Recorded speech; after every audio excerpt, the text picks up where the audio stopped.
Hello friends, আসসালামু আলাইকুম। আমার ছোট মেয়ের বেস্ট ফ্রেন্ড মারিয়ামের জন্মদিনে গিয়েছিলাম। মারিয়ামের মা খুব ধার্মিক মানুষ, সে জন্মদিন পালন করা পছন্দ করে না, কিন্তু তার মেয়ের খুশির জন্য ওর বেস্ট ফ্রেন্ডদেরকে দাওয়াত দিয়ে ছোটোখাটো করে একটা জন্মদিনের আয়োজন করেছিল।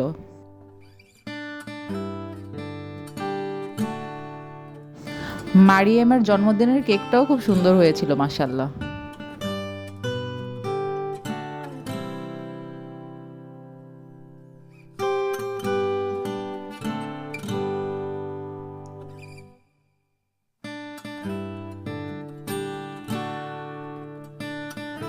আর এদিকে আমাদেরকে কেক কেটে দেওয়া হয়েছিল খাওয়ার জন্য, কিন্তু আমার নজর তো আমার মেয়ের কেকের দিকেই ছিল। আমার মনে হচ্ছিল আমার কেকের থেকে ওর কেকের সাইজটা বড়। কেকটা খেতে খুবই দারুণ ছিল। মারিয়ামের আম্মু বিরিয়ানি রান্না করেছিল আমাদের খাওয়ানোর জন্য।